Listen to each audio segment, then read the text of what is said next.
Sinners, 2025. Everything you need to know about the bloody, gothic vampire thriller. Ryan Coogler's Sinners has sunk its teeth deep into audiences, becoming a critical and commercial juggernaut since its release in April 2025. The Southern Gothic vampire horror is now streaming on Max as of July 4th, giving fans a second chance to experience the bloody mayhem. With stunning performances, a haunting setting, and a tale drenched in historical tension and supernatural terror, Sinners is more than just another vampire flick, it's a bold genre statement. The premise: vampires, juke joints, and the shadow of the Klan. Set in 1932 Mississippi, Sinners centers on twin brothers Smoke and Stack, both played with chilling depth by Michael B. Jordan. After years in Chicago working with mobsters, the twins return to their hometown with pockets full of dirty money and dreams of a better life. Their ambition?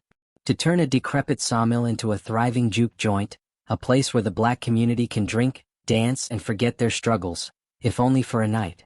They purchase the sawmill from a condescending local named Hogwood, David Maldonado, who assures them the Ku Klux Klan has vanished from the area. But Smoke is wary. He senses the ugliness hasn't truly left Mississippi. With the help of cousin Sammie, Miles Caton, a talented blues guitarist, and Stack's ex-Mary, Hailee Steinfeld, the twins bring their vision to life. The juke joint opens to fanfare, laughter, and music, but the celebration doesn't last. The monster arrives. Amidst the partygoers appears Remmick, Jack O'Connell, a mysterious, pale stranger who quickly reveals himself as a vampire. What begins as a night of joy turns into a harrowing bloodbath as Remmick and his psychically linked vampire brood begin slaughtering the guests. One by one, the attendees are turned into creatures of the night, including Stack and Mary. Smoke and Sammie fight to survive as chaos reigns in their dream club. With blood soaking the floor and death at every corner, they must rely on each other, their grit, and a few wooden stakes to fight back against the undead. Who lives, who dies?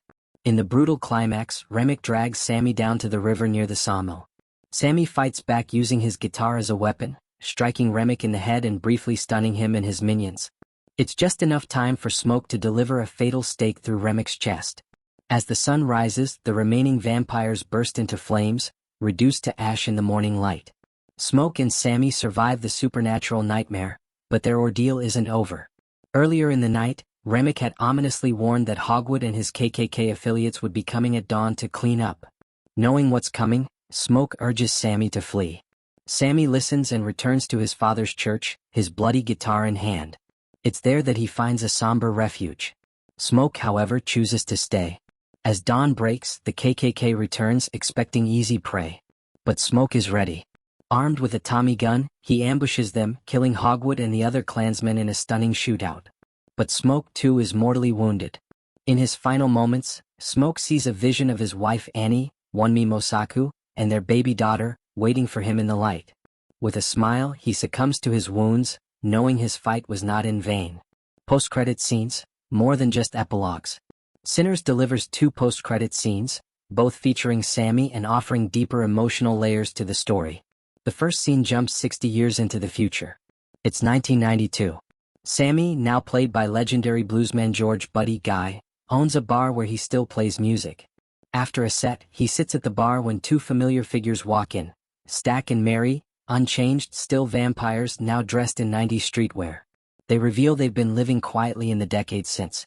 Stack tells Sammie that he struck a deal with Smoke that night to let Sammie live and walk away. They offer him a chance to become one of them, to live forever. But Sammie declines, choosing instead to play one more song for them. Stack and Mary respect his decision, smile, and vanish into the night. Sammie is left alone with his memories and his music.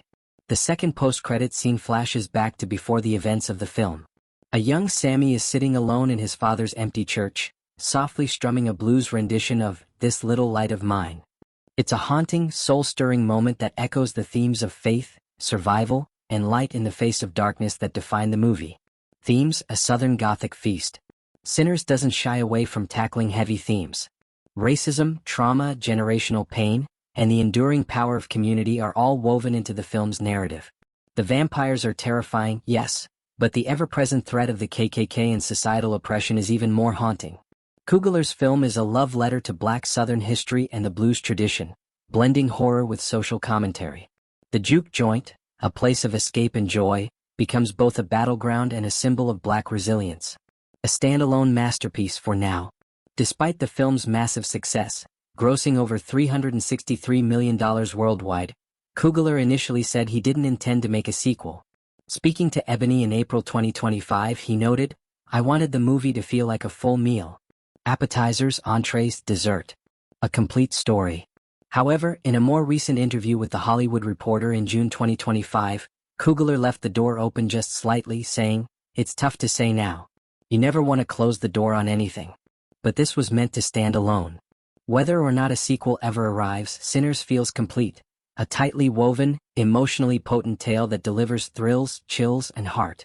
Final thoughts.